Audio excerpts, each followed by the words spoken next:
Hola, en esta oportunidad pues vamos a abordar el tema de fisiología del sistema articular. Ya vimos la anatomía en la clase anterior y hoy pues, vamos a ver la función de este sistema.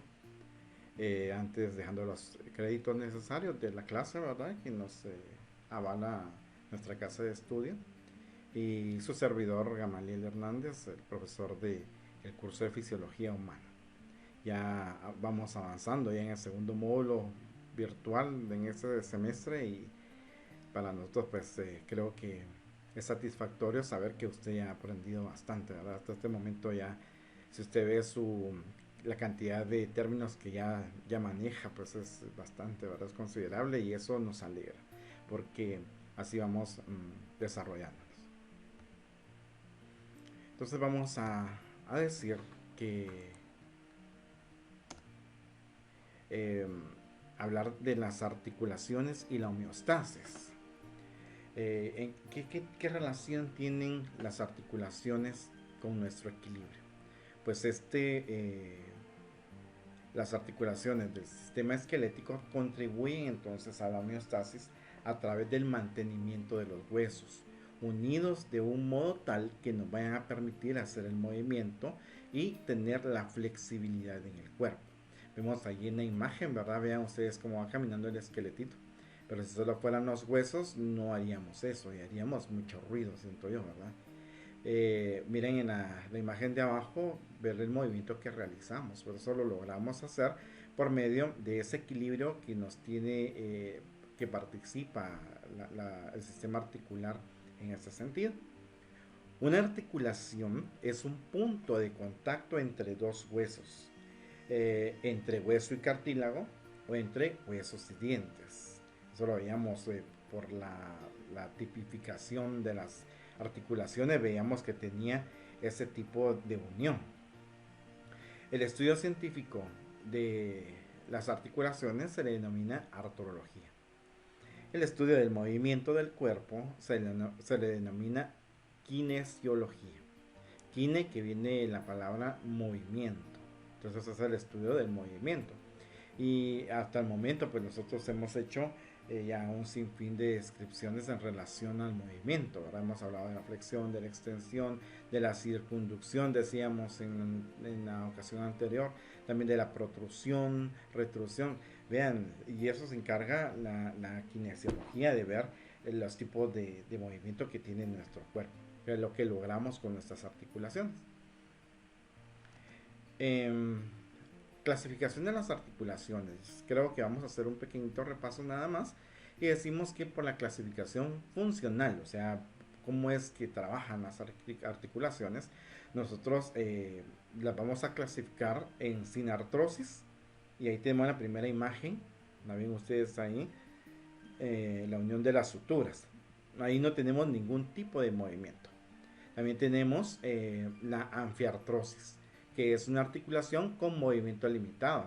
Y ahí vemos una imagen bien clara y ustedes pueden observar ahí donde está la flecha. Tenemos la sínfisis del pubis y este tipo de articulación es el que les comentaba yo que permitía la salida del producto por el canal vaginal en el momento del aboripartos.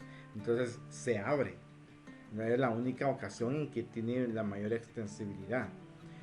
La diartrosis, que es aquella articulación que tiene un gran movimiento. Todas las diartrosis son articulaciones sinoviales. Tienen una gran variedad de formas y permiten muchos tipos de movimientos diferentes. De acuerdo a su forma, van a permitir ese tipo de movimiento. Ahí podemos observar en la imagen que se mueve, vemos la cabeza del húmero y también vemos ahí el omóplato y la clavícula. Entonces entre esos huesos arman esta articulación humeral. Veamos. Inervación. Ahorita vamos a hablar entonces cómo es que se inervan. O sea, cómo es que si las articulaciones tienen algún tipo de sensibilidad. Entonces decimos que los nervios de una articulación son los mismos que van a inervar a los músculos esqueléticos, perdón, que mueven esa articulación. O sea, todo lo que irriga el músculo también tiene que ver en parte en la articulación. Las articulaciones sinoviales contienen muchas terminaciones nerviosas que se distribuyen en la cápsula articular y en los ligamentos que están relacionados. Algunas de las terminaciones nerviosas transportan información del dolor desde la articulación hacia la médula espinal y al encéfalo para su procesamiento. Entonces, cuando uno se lastima, por ejemplo, la rodilla, el hombro, uno duerme mal, ahí queda dolor. ¿Pero por qué? Porque hay una inervación, o sea, ahí tiene muchas terminaciones nerviosas. Entonces, por eso es que el dolor es percibido desde esas estructuras hacia el encéfalo. La médula espinal y el encéfalo responden entonces enviando impulsos nerviosos a través de los diferentes nervios de los músculos para ajustar los movimientos del cuerpo. Por ejemplo, usted está durmiendo y usted duerme sobre su hombro, va a haber un punto en que usted se va a relajar y le va a dejar todo el peso. Entonces, ¿qué sucede? La articulación empieza a enviar información que duele porque como que se mueve, se moviliza y ya estamos echando todo el peso, se empieza a lastimar la cápsula, entonces empieza a enviar que hay la información que tenemos dolor. ¿Qué sucede? Entonces el encéfalo como puede mandaros la respuesta que nos tenemos que movilizar, ¿verdad? Entonces, por eso inconscientemente nosotros en el sueño nos movemos porque necesitamos estar en constante movimiento, porque las terminaciones nerviosas pues le avisan al encéfalo que hay que moverse, ¿ya? Porque hay dolor. Ya usted está 2 horas en el mismo lugar y ya duele todo. Entonces, por eso es que la inervación es muy importante en todas las estructuras. Ahora hablemos de la irrigación. Y cuando hablamos de irrigación, hablamos de venas y arterias, ¿verdad? Entonces aquí los componentes de las articulaciones sinoviales son avasculares. Oiga bien, los componentes de las articulaciones sinoviales no tienen irrigación. Entonces, estamos hablando, por ejemplo, del líquido sinovial, de los ligamentos, tendones.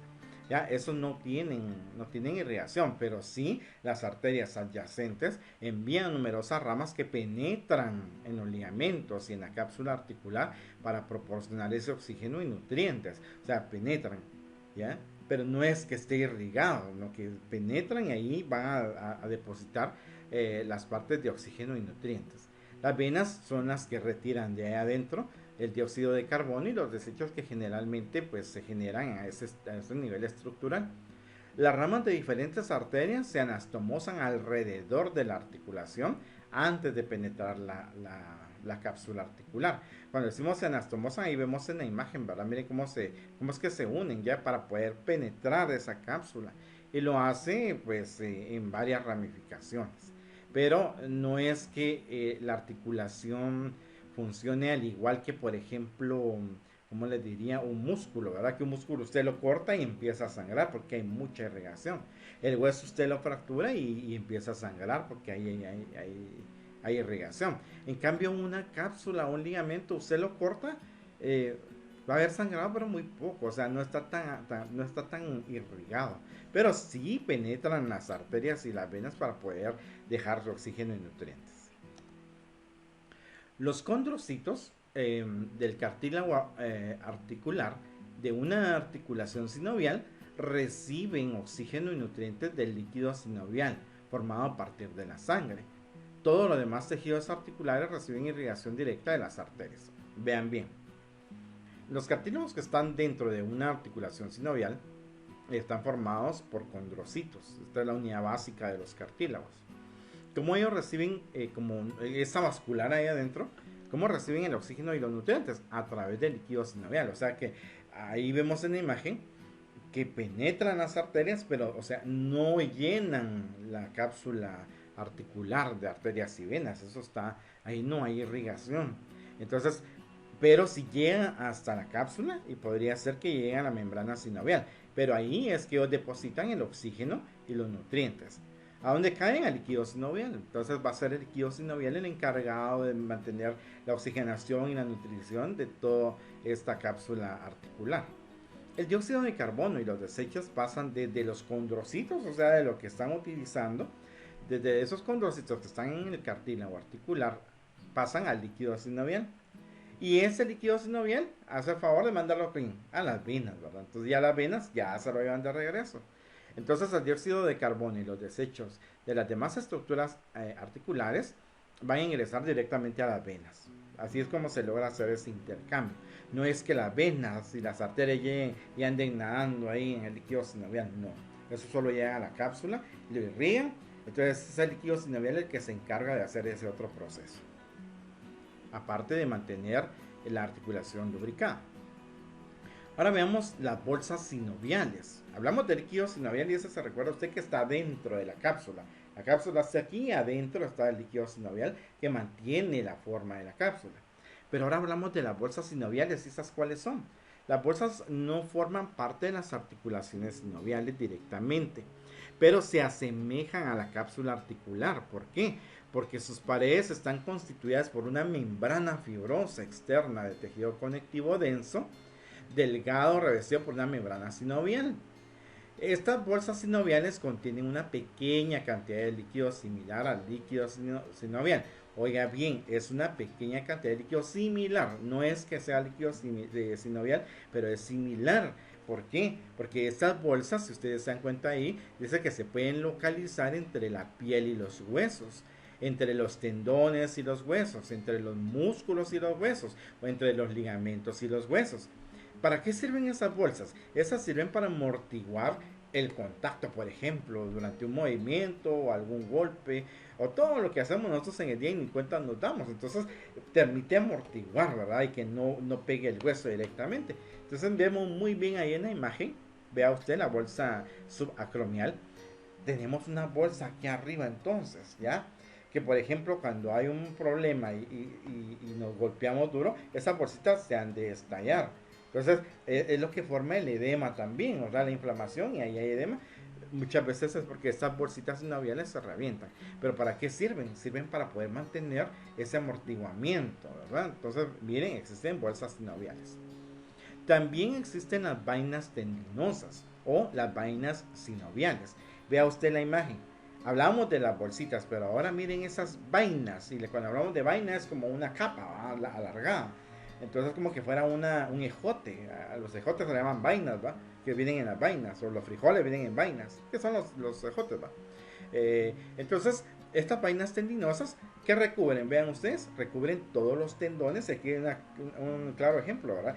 De los tendones que recubren los dedos, están envueltos en estas bolsitas alargadas sinoviales. Entonces dice que una vaina tendinosa son como bolsas tubulares que van a envolver algunos tendones que son sometidos a un rozamiento considerable en su trayectoria por túneles de tejido conectivo y hueso. Y miren aquí, todo ese movimiento que nosotros hacemos, el trabajo, todo lo que hacemos con las manos, estos tienen que estar protegidos y nuestros tendones tienen esas vainas tendinosas. La capa interna de una vaina tendinosa es la llamada capa visceral. En ese sentido, nosotros vemos que está el tendón y lo envuelve esa vaina. Entonces la parte interna se llama capa visceral porque tiene contacto con la víscera o con el tendón, ¿verdad? Y esa se adhiere a la superficie del tendón, ¿entiendes? Ahora bien, la capa externa, también conocida como capa parietal, se une al hueso. Entonces vea muy bien, o sea, se une al hueso, ¿por qué? Porque no permite que el tendón esté sobre el hueso, por eso es que hay movilidad. Imagínense que estuviera sobre el hueso, yo digo que sí nos dolería, ¿no? Entonces, pero si tiene esas vainas tendinosas que tienen líquido sinovial o algo similar al líquido sinovial, entonces va a permitir esta movilidad. Por eso es que a mí no nos duele, ¿verdad? Ahora cuando hay un golpe y nos golpeamos la mano con algo, muchas veces reventamos esas vainas y nos queda un dolor horrible, ¿verdad? Entonces, por eso hay que cuidarnos de los golpes. Entre las dos capas existe una cavidad que contiene una película de líquido sinovial. Y cuando hablamos de una película es así levemente, ¿verdad? O sea, no es que esté el montón de líquido ahí que se sienta en las bolsas, no, es una capita nada más. Una película, una capa nada más de líquido sinovial. Ahora vean ustedes ahí, ¿cuáles son los tipos de movimientos en las articulaciones sinoviales? Y las vamos a volver a recordar. Cuando hablamos ahí del movimiento de las articulaciones, pues hablamos de movimientos especiales, hablamos de deslizamiento, hablamos de rotación, de movimientos angulares, o sea, los que armamos con los ángulos, ¿ya? Entonces, veamos qué tipo de movimientos nosotros vamos a tener. En primer lugar, tenemos un movimiento que se llama deslizamiento. Este es un movimiento simple, en el cual las superficies relativamente planas de los huesos se mueven hacia adelante y hacia atrás. y de un lado a otro con respecto a la otra parte del hueso. Entonces vean ustedes, los movimientos de deslizamiento se dan más que todo en la mano. Cuando usted mueve aquí, así, ¿no? Todos los huesitos que se ven del carpo, en este movimiento que nosotros hacemos aquí, todos se están moviendo ahorita, ¿ya? Pero para hacer ese movimiento, los huesitos, ¿qué hacen? Se deslizan y se mueven entre sí para poder nosotros hacer este movimiento muy complejo. Por eso se necesitaba que hiciéramos esto, ¿eh? Que tuviéramos varios huesitos a nivel. Y si usted escucha, muchas veces truena. ¿Por qué? Porque como no movemos, no le hacemos ejercicio, ¿verdad? Entonces muchas veces ahí como que no se acostumbran a tanto el movimiento, ¿verdad? Entonces, vea, movimientos de deslizamiento. ¿Y para dónde se irían? Si yo muevo para acá, se está deslizando a los lados. Si muevo para acá, para arriba. Entonces tiene varios movimientos. Pero eso se llamarían de deslizamiento. Movimientos angulares. Todo lo que tenga que ver con ángulos. Entonces se produce un incremento a la disminución del ángulo entre los huesos y la articulación. Entonces miren, empezamos para arriba. Hay una hiperextensión que decíamos ayer. La hiperextensión cuando usted hace su cabeza hacia atrás. Hiperextensión hacia atrás. Cuando hace extensión, o sea, mueve un poco, pero la hiperextensión va hasta atrás. Ya usted siente que ya no da esto, ¿no? Y la flexión es cuando uno ve hacia abajo. Sería la flexión. En la hiperextensión, cuando hablamos de extensión, solo es ¿cómo le dije, Leo? De mover, ¿verdad? De mover. Pero si hablamos hiperextensión, estiramos el brazo lo más que podamos, ¿verdad? Y cuando hacemos esos estiramientos, estamos haciendo hiperextensión, porque no simplemente extendemos, sino tratamos la manera de estirar lo más que puedan. Por ejemplo, si yo le dijera, párense y alcancen las estrellas, y empezamos a estirar, y bien se siente cómo se mueven las articulaciones. Ahí vemos en los brazos, en el C, la articulación del codo. La articulación del codo logra hacer la flexión y la extensión. Allá en las articulaciones intervertebrales, en el inciso G, logran hacer una flexión lateral, o sea, desde que nosotros movamos el tronco. En el inciso D dice articulación de la muñeca. Y miren, ya les expliqué, ¿verdad? Todos los movimientos que dan ahí. Pero aparte de eso, se da que la flexión, la extensión, la hiperextensión, va lo más que pueda usted mover la articulación. Igual con las extremidades inferiores en el inciso E. Ahí hay extensión, hiperextensión y flexión. Por ejemplo, cuando se juega fútbol, usamos todos esos movimientos, ¿no? Tanto en miembros superiores como en inferiores. Pero en inferiores, cuando se quiere lanzar, por ejemplo, un penal, ¿qué hacen los jugadores? Va a una hiperextensión y va con toda la fuerza para meter el gol. Entonces vea usted los momentos que nos sirven para poder utilizarlos en determinado momento. Vemos ahí la flexión, la extensión, cuando usted está sentado y mueve la rodilla, ¿no? Entonces la rodilla es la que le ayuda a eso. Los movimientos de hiperextensión, extensión y flexión es la cadera la que ayuda a hacer ese tipo de movimiento, ¿verdad? Según lo que dicen cada inciso ahí abajo. Veamos, la abducción, la aducción suele realizarse en un plano frontal. Veamos el inciso A, la articulación del hombro. ¿Qué es la articulación del hombro? ¿Ya? O sea, levanto, hago la abducción y la aducción. O sea, lo separo del tronco, estoy haciendo abducción. Pero aquí me ayudó la articulación del hombro. Ahora en los dedos o en las manos, ¿verdad? La articulación de la muñeca también nos hace hacer abducción, aducción. Abducción, aducción. Véanse y duele, ¿ya? En la C, la articulación de la cadera también permite hacer la aducción y la aducción. Vamos a ver en el inciso D, hablamos de los dedos, ¿ya? Cuando los separamos estamos haciendo abducción. Y cuando los juntamos hacemos aducción, ¿ya? Le dice usted abducción, aducción. Ya vea usted la forma en que nosotros manejamos ese tipo de movimiento. La circunducción, hablábamos ayer que es un movimiento más complejo. ¿Por qué? Porque estamos haciendo un movimiento articular de la posición distal de la parte del cuerpo. Y a la vez, estamos haciendo un movimiento circular de la parte distal. O sea, desde allá, pero sin mover la muñeca, sino movemos todo el brazo, ¿ya? Pero la circunducción tiene que ver con ¿qué? Con la extensión y la abducción y vamos dándole la rotación. O sea, son tres movimientos en uno. Por eso tienes un movimiento más complejo, tanto de la articulación del hombro como la de la cadera. Ahora vemos la rotación. Un hueso gira alrededor de su propio eje longitudinal. Entonces vemos que la rotación de la rotación de articulaciones sinoviales, en la rotación de un hueso gira alrededor de su eje longitudinal. Por ejemplo, en el inciso A dice la articulación atloaxoidea. Esa decíamos ayer que es la que nos permite hacer este tipo de movimiento, ¿ya? ¿Por qué? Porque gira sobre el eje. La articulación del hombro en la B nos permite hacer la rotación medial y la rotación lateral, ¿ya? Hacemos otro tipo de rotación. Lo mismo sucede en la articulación de la cadera. Hacemos una rotación interna y una rotación lateral y una rotación medial. Entonces vea usted cómo es que se presentan los tipos de rotación. Ahora hay movimientos especiales. Dice que solo se producen en algunas articulaciones y vamos a ver cuáles son. Por ejemplo, hay elevación, hay depresión, hay pronación, retracción, inversión, eversión, dorsiflexión, flexión plantar, supinación, pronación y oposición. Vea todo lo que hay. Le vamos a vernos uno por uno. Si hablamos en el inciso A, dice que está la elevación, ¿ya? Entonces, vea usted el movimiento que hace la persona ahí, ¿ya? Y eso lo hace con la articulación temporomandibular. ¿Quiere elevar? O sea, es de apretar los dientes y está elevando, ¿no? Quiere deprimir en el inciso B, es abrir la boca, ¿ah? Y bajar la mandíbula. Elevar, juntar lo más que pueda. La protracción, que ayer lo hablábamos acerca de protrusión, es sacar la mandíbula hacia adelante. Y la retracción o retrusión, como le decíamos ayer, es llevarlo para atrás. Entonces, hágalo, sáquela, ¿ya? Protracción y retracción para adentro, ¿ah? Volverlo a llevar a su momento. Miren con el pie, si yo pongo el pie así, ¿ya? Se llama inversión. Y si yo lo coloco al revés, eversión. Pero cuando lo hacemos, si nos pusiésemos de pie y lo hacemos, pues lo hacemos bajo el parámetro donde yo aguante. Pero si usted va corriendo y da una torcedura, por ejemplo, una inversión, ¡pum!, se va el tobillo para adentro, es un dolor bárbaro. Ahora vean la dorsiflexión y la flexión plantar. La dorsiflexión, usted eleva el pie y en la flexión plantar, ahí sí que lo flexiona hacia abajo lo más que pueda, ¿verdad?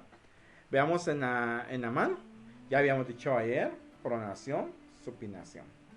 En oposición, vean los movimientos que hacemos, ¿verdad? Los movimientos que hacemos con los dedos, eso se llama oposición. Muy bien, ya vimos esos otros tipos de movimientos especiales. ¿Qué factores afectan al contacto y la amplitud del movimiento de las articulaciones sinoviales? Aquí vamos a ver qué afecta que yo venga y logre la amplitud que pueda de mi articulación. ¿Qué puede afectar eso? ¿O qué puede afectar que yo simplemente tenga un buen movimiento de articulaciones? ¿Qué puede afectar? Dice que la amplitud del movimiento es el intervalo de grados de un círculo a través de los cuales se pueden desplazar los huesos de una articulación. Entonces, ¿qué puede afectar? En primer lugar, la estructura o forma de los huesos de la articulación. Muchas veces, después de una fractura, por ejemplo, y que fue mal tratada, lo que sucede es que, por ejemplo, si fue el codo, ya no llega a toda la extensión y queda con daño. Entonces ese sería un factor en el cual una estructura o un mal tratamiento haga que el codo ya no llegue, ¿verdad? Que fue maltratado y lo puse inmóvil y ya nunca más llegó a toda esta extensión. Llegará solo ahí y la gente por más que quiera darle ya no da, ¿verdad? Y si quiere más, no, duele. Entonces se queda con el brazo como con esa deformidad, por decirlo así, ¿verdad? O esa, ¿cómo podríamos llamarle? Esa dificultad. El número 2 podríamos decir que la fuerza y tensión de los ligamentos articulares. Si hay mucha fuerza, mucha tensión de un ligamento, está muy estirado, va a costar que se haga ese tipo de movimiento, ¿verdad? Esos tienen que dar de sí para poder hacer los movimientos. La disposición y tensión de los músculos. Ya, si yo me mantengo con muchos calambres musculares, por ejemplo, las señoras que están embarazadas por la baja de potasio, desde el momento en que están con el feto, que está absorbiendo todos los minerales, todos los nutrientes, ahí se va muchas veces el potasio. Y se va mucho más de lo que o sea, le quita los requerimientos de la madre, ¿no? Entonces es por eso que las señoras padecen de muchos calambres. Entonces si hay mucha tensión, mucha disposición en los músculos, y uno ya no puede mover las articulaciones. Yo no sé quién le ha dado un calambre, ¿verdad? ¿Cuál es el calambre? Se engarrota, dijo a mi abuelita. Se engarrota el músculo, ¿y qué sucede? Y usted ya no puede mover. Y si mueve la articulación, duele un montón. Eso tiene que permitir que se vaya esa contracción para poder relajar y poder mover la articulación. Ese sería un factor para que no haya una amplitud del movimiento de la articulación. No haya una buena amplitud y no haya un buen movimiento en la articulación. Contacto con las partes blandas, por ejemplo, la articulación tiene un contacto por X o Y razón con los músculos o realmente se fue el líquido sinovial, eso ha de doler. Entonces, ese mal contacto, por decirlo así, no va a ayudar a esa movilidad. Las hormonas, por ejemplo, la relaxina, esta hormona ya habíamos hablado de ella y permite que los músculos tengan esa facilidad de movimiento. Si los músculos, por ejemplo, estamos muy tensos del estrés, usted quiere mover el brazo, dice, mueva el brazo, le dice, mueve el hombro porque está estresado, a uno le duele más, ¿verdad? Pero es porque tenemos algún tipo de alteración de las hormonas, ya sea por estrés o por qué sé yo, entonces nos va a afectar.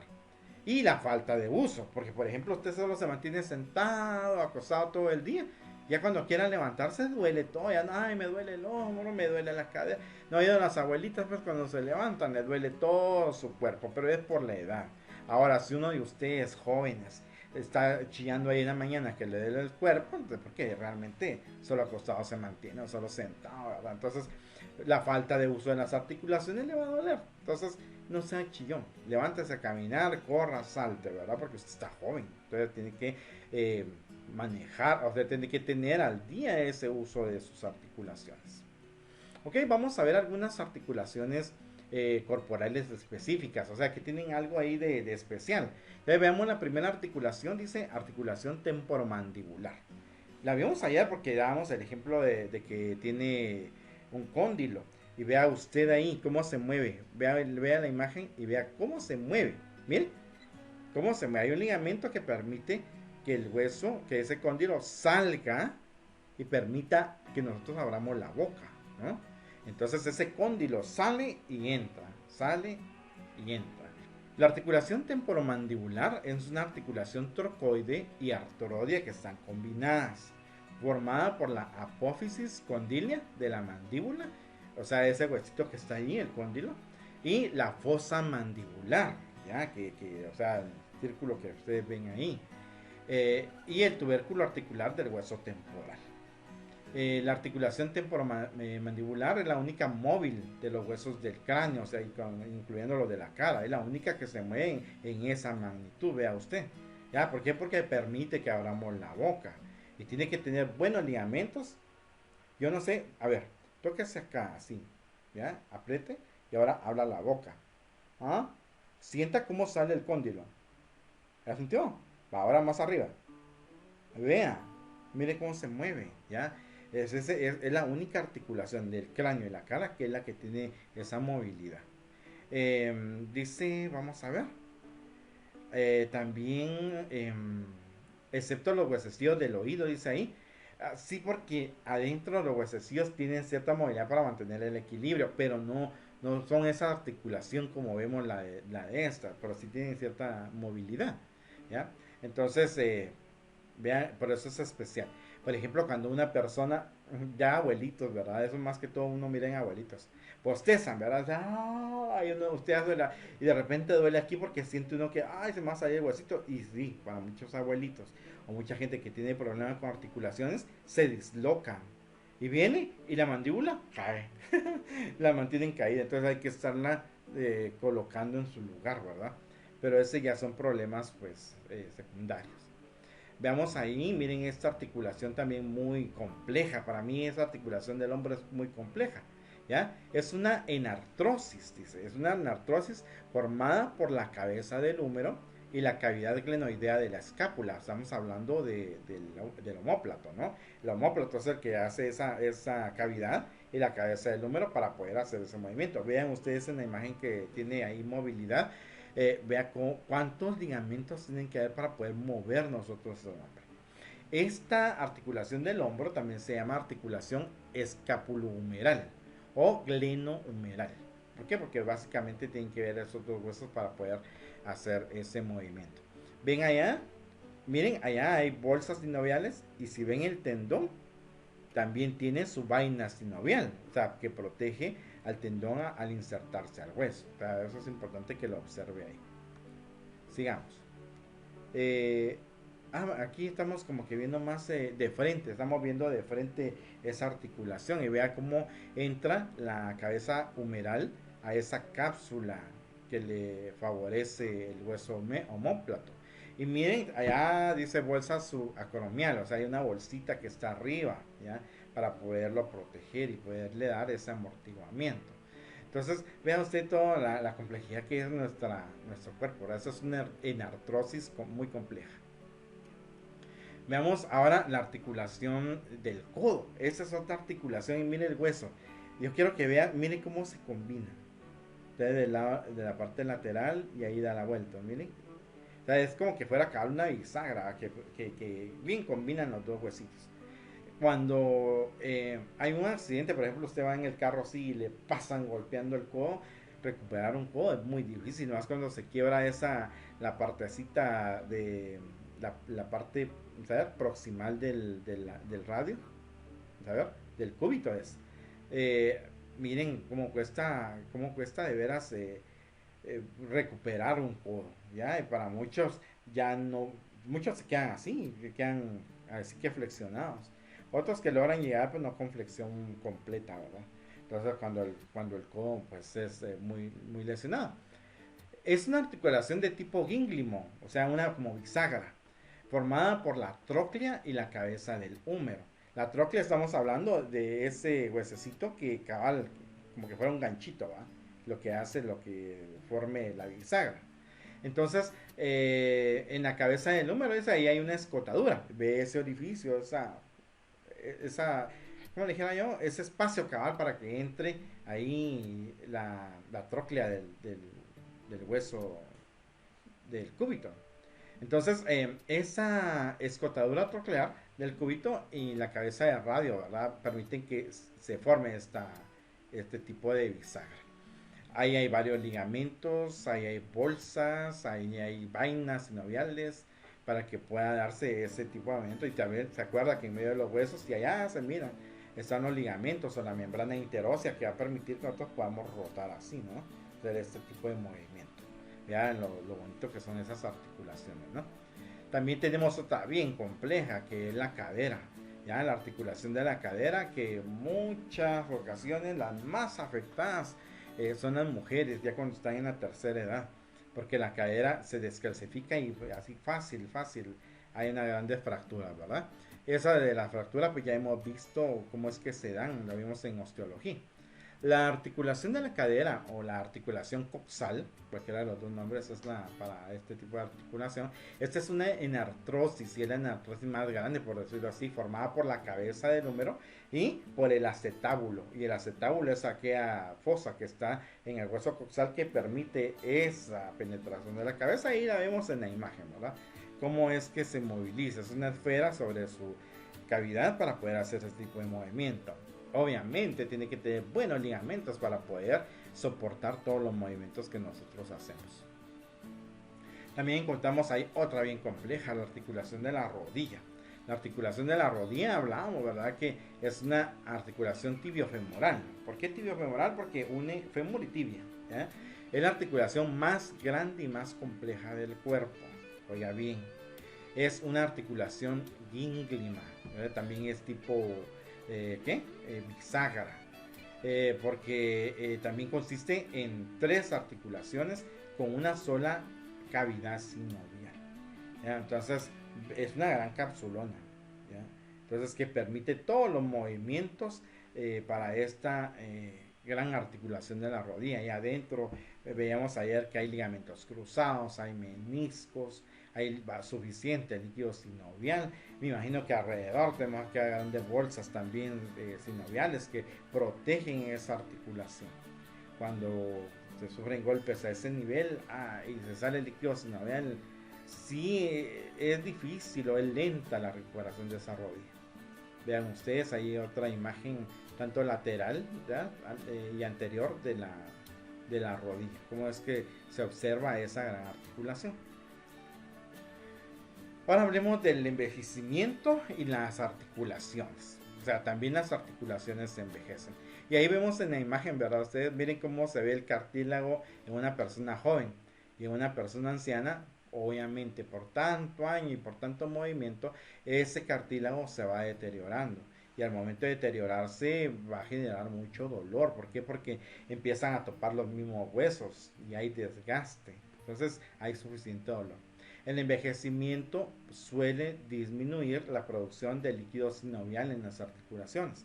O sea, ya no se mantiene tan lubricado y por eso es que a los abuelitos les duele, o sea, se agachan y les duele. ¿Por qué? Porque hay menos líquido sinovial. Entonces hay que comprender que los movimientos son más lentos por lo mismo.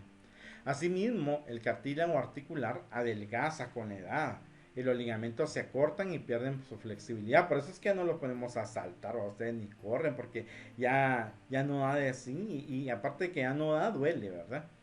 Los efectos del envejecimiento sobre las articulaciones va a depender de cuestiones genéticas básicamente, ¿ya? Porque hay muchos abuelitos que bien caminan tranquilos, no con la agilidad de antes, pero no hay ningún problema. Mientras hay otros que todos los días aquel sufrimiento con los dolores de todas sus articulaciones, ¿verdad? ¿Por qué sucede eso? Tal vez por el tipo de trabajo que tuvieron, ¿verdad? Porque si fue un trabajo físico bastante fuerte, por decir los albañiles, los carpinteros, todos ellos, el trabajo es bastante fuerte, entonces sus articulaciones obviamente se van a deteriorar. Casi todas las personas mayores de 70 años van a presentar algún tipo de cambio artrósico. ¿Qué significa eso? Que la articulación ya no le va a funcionar bien por cualquier razón, pero más que todo por la edad, pero más de algún problemita le va a dar. Entonces es la hora de hacer un pequeño ejercicio. Con este video, por favor, yo necesito que lo veamos y pongamos mucha atención. Igual lo van a hacer en su casa. Se ponen cómodos, así como está nuestro instructor, se ponen cómodos y necesito que por favor lo hagan y se vayan tomando fotos de acuerdo a cada movimiento, hagan su compilación de fotos y me la manden como tarea, así como hicieron con la yenca y los otros ejercicios que hemos estado haciendo. Ahora vamos a hacer este último, ya este es el último ejercicio, ya si usted en alguna vez no hacía ejercicios, hoy tuvo que haber hecho ejercicios y por favor que no sea la única vez, que solo por la tarea.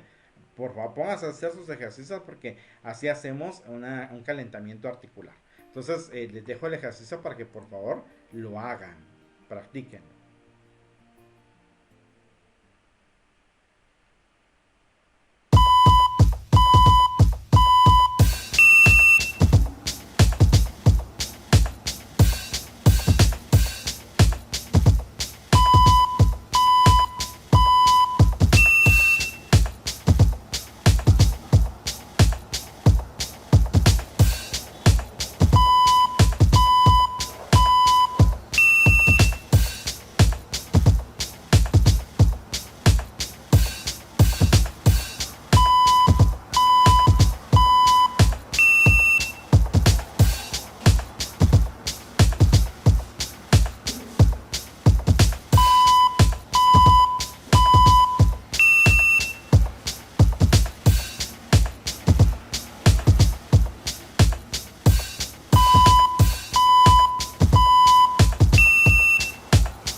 pareció este conjunto de ejercicio, verdad? Nos sacó un poquito el calor, sí, ¿verdad? Ya al ejercitarlo, pues ya nos pone ahí a ver qué hacemos con nuestras articulaciones, ¿verdad? Ustedes, entonces eso es importante que lo hagamos. Bueno, vamos a terminar la clase, solo que corra.